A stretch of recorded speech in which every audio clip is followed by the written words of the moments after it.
Je m'appelle Logan Brox et j'ai 58 ans. Il y a des moments où l'âme se brise sans un bruit, et on continue à marcher, à parler, à sourire, mais au fond, on est déjà un homme ruiné. Tout ne se fait pas en un jour. C'est une lente usure, une série de fissures qui s'élargissent jusqu'à ce qu'on réalise qu'il n'y a plus rien à sauver. Pendant des années, j'avais essayé de me reconstruire. J'avais prié, imploré Dieu de me sortir de ce brouillard étouffant. J'avais promis de changer, de servir, de recoller les morceaux. Mais à chaque fois, j'avais l'impression de m'écraser dans un vide, comme si mes paroles n'arrivaient jamais à s'élever assez haut. Emplois perdus, amitiés envolées, nuits entières à fixer le plafond, espérant que le matin apporterait quelque chose de différent et au lieu de cela, il n'apportait qu'une journée comme les autres. L'événement qui m'a convaincu que tout était bel et bien fini s'était produit 2 semaines avant cette nuit-là, dans le garage. Ma sœur, la seule personne qui essayait encore de me maintenir à flot, est venue me rendre visite. Elle m'a trouvé assis dans le noir, entouré de piles de factures impayées et de bouteilles vides.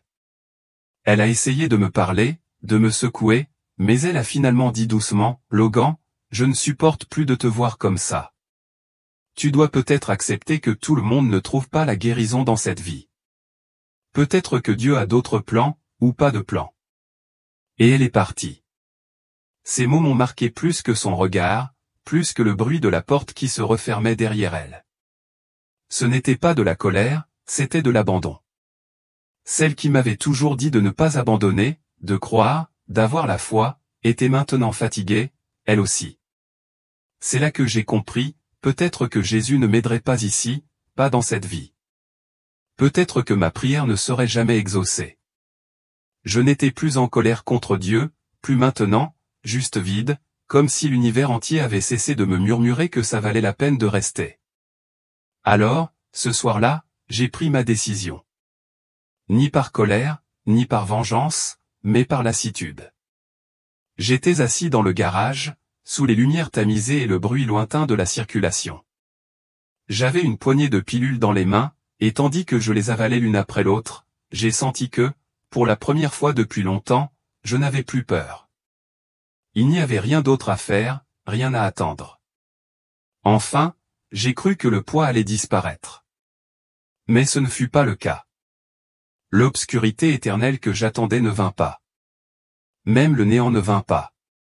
Au lieu de cela, quelque chose que je n'aurais jamais pu imaginer s'est produit. Je me suis retrouvé dans un endroit indescriptible. Ce n'était pas comme les chambres d'hôpital ou les urgences que j'avais connues pendant mon service militaire. Il n'y avait pas de chaos, pas de voix frénétique, pas d'équipement médical.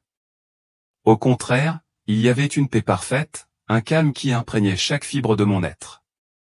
L'atmosphère elle-même semblait vibrer d'une présence divine, chargée d'une gloire qui rendait l'air presque tangible. Devant moi s'étendait ce qui semblait être un vaste plan, ni totalement terrestre ni totalement céleste. Le sol sous mes pieds semblait solide, et pourtant, je savais que je n'étais pas soumis aux lois de la physique qui régissent notre monde naturel. Au-dessus de moi, le ciel offrait des couleurs que je n'avais jamais vues auparavant ou des teintes qui n'existent pas dans notre spectre terrestre, et pourtant, d'une certaine manière, semblaient plus réelles que tout ce que j'avais jamais vu. Et puis je l'ai vu, Jésus-Christ, le Fils du Dieu vivant, debout devant moi avec une autorité qui faisait passer ma formation de marine pour un jeu d'enfant. Ce n'était pas le doux berger des images de catéchisme. C'était le roi des rois, le seigneur des seigneurs, l'alpha et l'oméga, dont la seule présence imposait une révérence immédiate. Ses yeux flamboyaient d'un feu sacré, mais exprimaient un amour si profond qu'il m'a fait m'agenouiller sans hésitation. « Logan, dit-il, et sa voix était comme le grondement des grandes eaux, comme le grondement du tonnerre dans les cieux, mais aussi tendre et pleine de compassion paternelle. Tu m'as servi fidèlement, mais maintenant j'ai quelque chose de plus grand à te confier. Ce dont tu as été témoin au Texas n'était pas un hasard. C'était le premier signe de 3 événements qui secourront les nations avant la fin de l'année. » Tandis qu'il parlait, le paysage autour de nous commença à changer. Je ne me tenais plus sur ce plan mystérieux, mais suspendu au-dessus de la terre, contemplant notre planète d'un œil divin. Je voyais les continents et les océans, les villes et les étendues sauvages s'étendre sous mes yeux comme une carte vivante. Et tandis que je regardais, Jésus commença à me révéler le sens de la dévastation dont j'avais été témoin. Les inondations qui ont frappé le Texas étaient un avertissement, a-t-il poursuivi. Un coup de trompette pour réveiller mon peuple et le préparer à ce qui arrive, mais peu ont compris le message. La plupart l'ont attribué à des causes naturelles, au changement climatique ou aux conditions météorologiques. Ils ne reconnaissent pas mon implication dans ces événements. J'ai vu Jésus lever la main, et soudain, la vue en contrebas s'est déplacée vers l'État du Texas. J'ai vu les récentes inondations se retirer, laissant derrière elles un sillage de destruction qui s'étendait sur des centaines de kilomètres. Des maisons réduites en miettes, des commerces emportés, des communautés entières rayées de la carte. Mais ce qui m'a le plus frappé, ce ne sont pas les dégâts matériels, mais la portée spirituelle de ce dont j'étais témoin. Regarde bien, Logan, dit Jésus d'une voix imprégnée d'une urgence que je n'avais jamais entendue auparavant. Regarde comme les eaux sont arrivées sans prévenir. Regarde comme elles ont emporté ceux qui étaient préparés comme ceux qui ne l'étaient pas. Ce n'était pas seulement la pluie et les rivières qui débordaient. C'était ma main qui parcourait le pays, préparant les cœurs à ce qui devait arriver. En contemplant la dévastation en contrebas, j'ai commencé à comprendre. Les inondations n'avaient pas fait de distinction entre les justes et les méchants. Des églises avaient été détruites, comme des boîtes de nuit, les maisons des croyants emportées aussi vite que celles des incroyants. Pourtant, au milieu de ce hasard apparent, il y avait un dessein divin. Le premier événement dont vous avez été témoin était une préparation, a poursuivi Jésus, un tremblement destiné à réveiller ceux qui ont pris confiance dans leur foi et à inciter les perdus à me chercher pendant qu'ils peuvent encore me trouver. Mais les flots étaient doux comparés à ce qui arrive. Le décor changea à nouveau et je me retrouvai face à une immense carte des États-Unis. 3 zones distinctes se mirent à briller d'une lumière menaçante, pulsant comme des balises d'avertissement dans l'obscurité. Mon cœur s'emballa en réalisant que j'allais assister aux 3 événements qui allaient changer notre monde à jamais. La première zone à s'illuminer fut toute la côte est, du Maine jusqu'à la Floride. La lueur était d'un rouge profond, comme du sang, et son rythme me rappelait celui d'un battement de cœur content à rebours avant un événement terrible. Voici le second signe, déclara Jésus, sa voix portant désormais le poids du jugement divin. Avant que les feuilles ne soient complètement changées cet automne, une tempête sans précédent dans l'histoire s'élèvera de l'Atlantique. Elle ne suivra pas le schéma prévu par vos météorologues. Elle ne faiblira pas comme le font généralement les tempêtes à l'approche des terres. Au contraire, elle s'intensifiera, alimentée par des forces que votre science ne peut appréhender. Tandis qu'il parlait, j'observais avec horreur un ouragan massif se former au-dessus de l'océan. Mais ce n'était pas une tempête ordinaire. Elle était énorme, couvrant une zone plus vaste que tous les ouragans que j'avais jamais vus. L'œil à lui seul semblait mesurer des centaines de kilomètres de diamètre, et les vents défiaient tout ce que je savais des systèmes météorologiques. Cette tempête touchera terre simultanément sur toute la côte est, a poursuivi Jésus. De New York à Miami, de Boston à Savannah. Les vents atteindront des vitesses que vos instruments ne peuvent mesurer. L'onde de tempête pénétrera à l'intérieur des terres sur des centaines de kilomètres. Des villes qui ont résisté pendant des siècles seront réduites en ruines en quelques heures. J'aurais voulu détourner le regard, mais je n'y suis pas parvenu. J'ai vu la tempête s'abattre sur la côte, et la destruction était inimaginable. Des gratte-ciels s'écroulaient comme des châteaux de sable. Des ponts qui enjambaient de grands fleuves se déchiraient comme du papier. L'onde de tempête s'est propagée vers l'intérieur des terres avec une telle force qu'elle a remodelé la géographie même du continent. Cette tempête chassera des millions de personnes de leur foyer. Elle effondrera les systèmes auxquels les gens ont fait confiance. Elle anéantira les illusions de sécurité et forcera mon peuple à m'implorer du désespoir. Après coup, un renouveau éclatera parmi les survivants. Mais seuls ceux qui me cherchent vraiment me trouveront. Alors que la vision de l'ouragan s'estompait, la deuxième zone de la carte s'est illuminée. Cette fois, il s'agissait du cœur de l'Amérique, les vastes régions agricoles qui s'étendaient des Dakota jusqu'au Texas. La lumière était jaune comme du blé, mais elle vacillait et s'estompait comme si quelque chose la consumait de l'intérieur. Le troisième signe frappera les fondements de la survie humaine, a dit Jésus, et sa voix exprimait une tristesse qui m'a brisé le cœur. Le grenier de votre nation sera détruit, non pas par la sécheresse ou les inondations, mais par un fléau qui apparaîtra du jour au lendemain et se propagera plus vite qu'un incendie. Les champs de blé qui nourrissent non seulement l'Amérique, mais une grande partie du monde, se faneront et mourront. J'ai vu les champs dorés que j'avais croisés d'innombrables fois au cours de mes voyages de ministère se noircir. Au début, ce n'était que de petites taches, comme des gouttes d'encre sur du papier, mais elles se sont ensuite propagées à une vitesse terrifiante. En quelques jours, des millions d'hectares de céréales ont été détruits. Maïs, blé, soja ou toutes les cultures qui constituaient l'épine dorsale de l'agriculture américaine ont pourri dans les champs. Cette famine ne se limitera pas à vos frontières, a poursuivi Jésus. L'approvisionnement alimentaire mondial s'effondrera en quelques semaines. Des nations qui n'ont jamais connu la faim verront leur population mourir de faim. Des gouvernements tomberont. Des guerres éclateront pour les réserves de céréales restantes. Et au milieu de ce chaos, ceux qui ont amassé des trésors sur terre découvriront que leurs richesses ne peuvent acheter ce qui n'existe plus. Mais aussi dévastatrice que fut cette vision, ce que Jésus me montra ensuite était encore plus terrifiant. La troisième zone de la carte se mit à briller, et cette fois, elle couvrait la totalité des États-Unis continentaux. La lumière était noire, plus profonde que toutes les ténèbres que j'avais connues, même dans les grottes d'Afghanistan. Le signe final viendra en décembre, dit Jésus, sa voix portant désormais la finalité du jugement divin. Pendant 3 jours et 3 nuits, les lumières s'éteindront non seulement l'électricité, mais toute source d'éclairage créée par la main de l'homme. Les voitures ne démarreront pas. Les générateurs ne fonctionneront pas. Même les lampes de poche et les bougies ne produiront aucune lumière. La seule lumière viendra du ciel lui-même, et elle n'éclairera que ceux qui m'appartiennent. Tandis que je regardais, une obscurité surnaturelle commença à se répandre sur la carte comme de l'encre renversée. Ville après ville, elle devint noire. L'éclat de Las Vegas disparut. Les lumières de New York s'éteignirent. Même les plus petites villes perdirent leur illumination, jusqu'à ce que le pays tout entier soit englouti par une obscurité si totale qu'elle semblait vivante. Durant ces 3 jours, Jésus a poursuivi, le voile entre les mondes spirituels et physiques sera mince.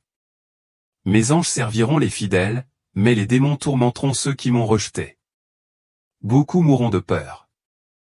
D'autres seront rendus fous par ce qu'ils verront dans l'obscurité. Mais ceux qui invoqueront mon nom seront protégés, et leurs demeures seront des îlots de lumière dans un océan de ténèbres. J'ai tenté de parler pour poser des questions sur le timing et la préparation, mais Jésus a levé la main et je suis resté silencieux. Les visions continuaient de se dérouler devant moi avec une intensité implacable. Lorsque les lumières reviendront le 4e jour, il a dit, le monde sera changé à jamais. Les anciens systèmes se seront effondrés. Les anciens modes de vie seront impossibles. Ceux qui survivront se tourneront vers moi de tout leur cœur ou sombreront dans des ténèbres plus profondes que les 3 jours d'obscurité. Il n'y aura pas de juste milieu. Le paysage autour de nous a commencé à changer à nouveau, et je me suis retrouvé à contempler les conséquences de ces 3 événements. L'Amérique que j'avais connue et servie avait disparu. Les villes étaient en ruine. La campagne était dévastée et aride. Mais au milieu de toute cette destruction, j'ai vu quelque chose qui m'a rempli d'espoir.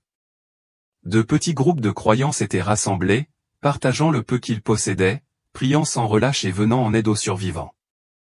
Leurs visages rayonnaient d'une paix qui transcendait leur situation. Ils avaient perdu tout ce que le monde considérait comme précieux, mais ils avaient gagné quelque chose de bien plus précieux, leur véritable identité d'enfant du Dieu Très-Haut. Ceux-ci sont mon reste, dit Jésus, la voix désormais emplie d'amour tendre. Ils seront le fondement sur lequel je bâtirai mon royaume dans l'ère nouvelle qui vient. Ils ne chercheront pas à restaurer les anciennes voies, car elles mènent au jugement.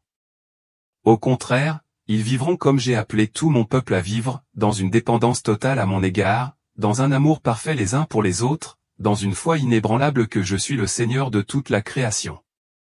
Tandis que ces mots résonnaient dans mon esprit, je me suis senti attiré vers la terre, vers mon corps physique étendu, immobile, sur le sol de cette église de Houston. Mais avant mon retour, Jésus a posé sa main sur mon épaule, et ce contact était comme un mélange de feu et de miel. Logan, a-t-il dit, sa voix maintenant chargée d'éternité, tu dois comprendre pourquoi je t'ai montré ces choses. Les inondations au Texas étaient ma miséricorde, non ma colère.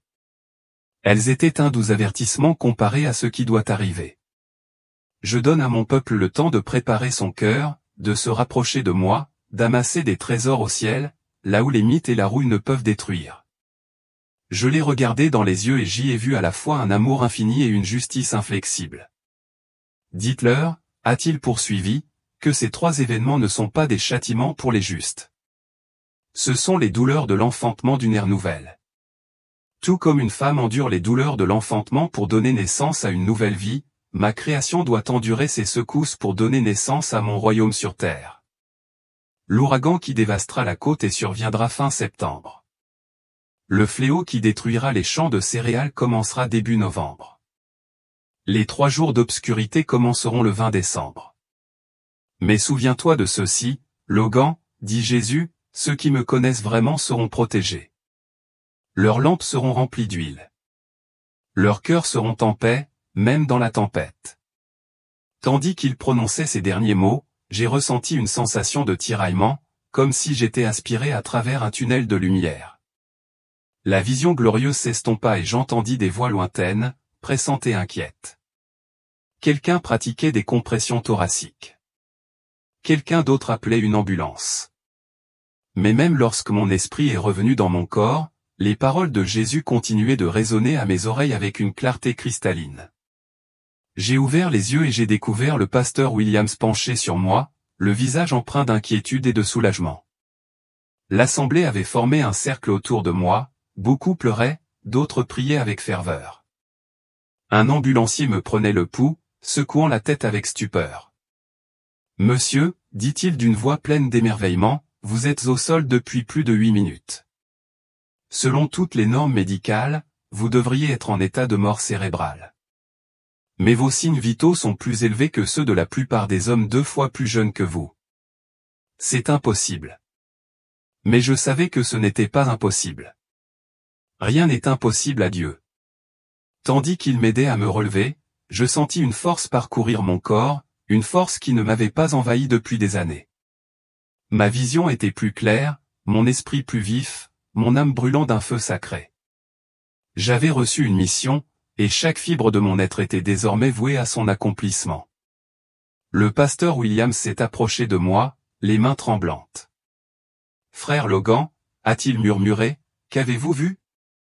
Toute l'assemblée a observé votre visage pendant que vous étiez inconscient. Vous souriez, et il y avait une lumière autour de vous que nous pouvions tous voir. Que vous est-il arrivé ? J'ai contemplé ces précieux visages des gens qui avaient tout perdu dans les inondations, mais qui étaient quand même venus chercher Dieu.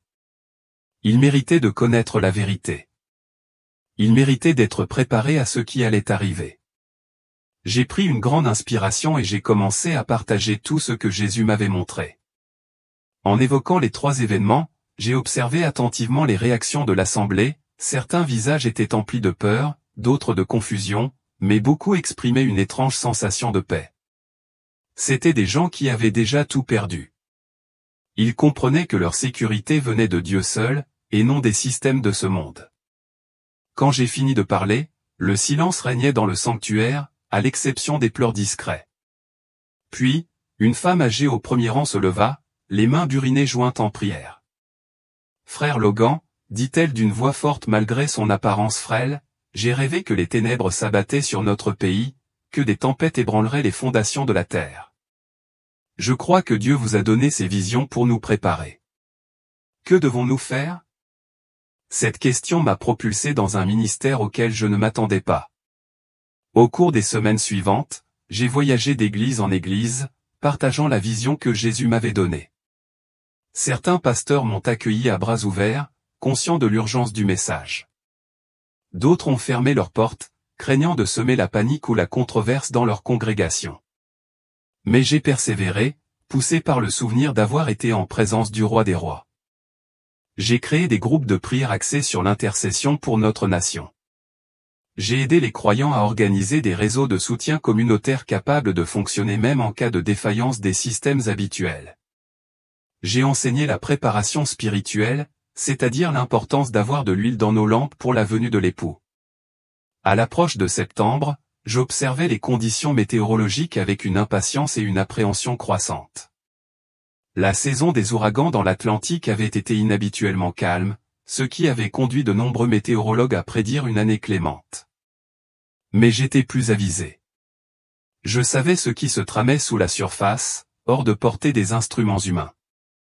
Le 22 septembre, tout a commencé.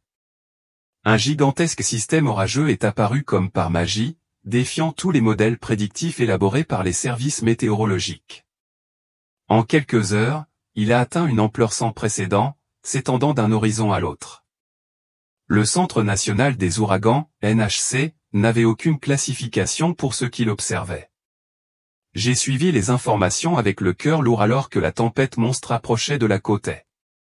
Des millions de personnes fuyaient vers l'intérieur des terres, mais beaucoup avaient attendu trop longtemps. Les autoroutes étaient encombrées de réfugiés désespérés. Les aéroports étaient fermés. L'onde de tempête submergeait déjà les défenses côtières alors que l'ouragan était encore à une centaine de mètres des côtes. Lorsqu'elle toucha terre, les destructions dépassèrent même celles que Jésus m'avait montrées dans sa vision. La tempête ne suivit pas son schéma habituel d'affaiblissement terrestre.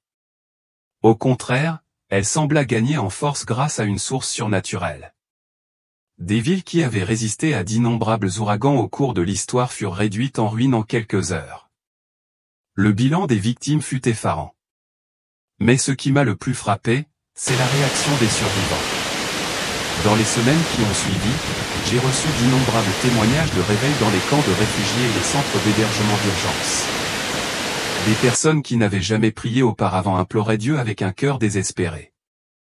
Les barrières confessionnelles se sont dissipées, des croyants de tous horizons s'unissant pour servir ceux qui étaient dans le besoin. Puis 20 novembre, et avec lui le désastre agricole prédit par Jésus. Tout commença par des signalements de maladies végétales inhabituelles au Kansas et au Nebraska. En quelques jours, le fléau s'était propagé à toute la région céréalière. Les récoltes, qui semblaient saines un matin, étaient noires et pourrissantes le soir. L'effondrement économique fut rapide et impitoyable. Les prix alimentaires mondiaux s'envolèrent du jour au lendemain. Les nations qui dépendaient des exportations de céréales américaines furent immédiatement confrontées à la famine. Les gouvernements tombèrent tandis que des populations affamées manifestaient dans les rues. Les systèmes soigneusement construits du commerce international se sont effondrés comme des châteaux de sable sous la marée montante. Mais une fois de plus, au cœur du chaos, le peuple de Dieu a réagi avec une grâce surnaturelle. Les églises ont ouvert leurs portes pour nourrir les affamés. Les croyants ont partagé leurs réserves de nourriture sans hésitation. Les communautés qui s'étaient préparées spirituellement et physiquement sont devenues des phares d'espoir dans un monde qui s'assombrissait. Aujourd'hui, à l'approche du 20 décembre, je ressens la même urgence qui m'a animé les premiers jours après ma vision. Les 3 jours d'obscurité approchent à grands pas, et je sais que ce que nous avons vécu jusqu'à présent n'est que le début. Le dernier tremblement séparera ceux qui appartiennent véritablement à Jésus de ceux qui se contentent de revendiquer son nom. À vous qui écoutez ce témoignage, je m'adresse à vous avec l'autorité de quelqu'un qui s'est tenu en présence du Dieu vivant. Ces événements ne sont pas des catastrophes fortuites. Ce ne sont pas des complots politiques ni des coïncidences naturelles. Ce sont les douleurs de l'enfantement du royaume de Dieu qui fait irruption dans l'histoire humaine. Si vous n'avez jamais véritablement donné votre vie à Jésus-Christ, n'attendez pas un jour de plus. Le temps du salut facile touche à sa fin. Bientôt, le suivre vous coûtera tout ce que le monde considère comme précieux. Mais je vous promets, comme quelqu'un qui a vu son visage, que tout ce que vous perdrez à cause de lui vous sera rendu au centuple dans les temps à venir. Si vous êtes déjà croyant, examinez votre cœur avec honnêteté. Vivez-vous dans une dépendance totale envers Dieu? Ou vous fiez-vous à votre propre force et à votre sagesse? Accumulez-vous des trésors au ciel? Ou poursuivez-vous encore les rêves évanouis de ce monde moribond? Le reste qui émergera de ces épreuves sera celui qui aura appris à vivre par la foi seul. Préparez vos cœurs, bien-aimés. Remplissez vos lampes d'huile. Approchez-vous de la seule source de lumière qui brillera dans les ténèbres à venir. Car même si la terre tremble et que les nations sont en furie, notre Dieu demeure sur son trône, et ses desseins ne seront pas contrecarrés. Les inondations au Texas n'étaient qu'un début. La suite mettra à l'épreuve tous les fondements, toutes les croyances, toutes les relations, mais ceux qui demeurent fermes en Christ émergeront comme de l'or purifié par le feu, prêts à bâtir son royaume sur les ruines de l'ancien monde. Le temps presse. La période de préparation se referme. Mais même maintenant, alors que les ténèbres s'accumulent, sa miséricorde demeure éternellement. Invoquez son nom tant qu'il se trouve. Cherchez le temps qu'il est proche. Car dans les jours à venir, il sera le seul refuge qui subsistera. Du fond du cœur, je vous remercie d'avoir écouté ce témoignage. Si ce message a touché votre esprit, partagez-le avec tous ceux que vous connaissez. Abonnez-vous à cette chaîne et laissez un commentaire indiquant d'où vous regardez la télévision afin que nous puissions prier pour votre région pendant ces événements. Le temps du silence est révolu. Le temps de la foi audacieuse a commencé. Que Dieu vous bénisse et vous garde dans les épreuves à venir.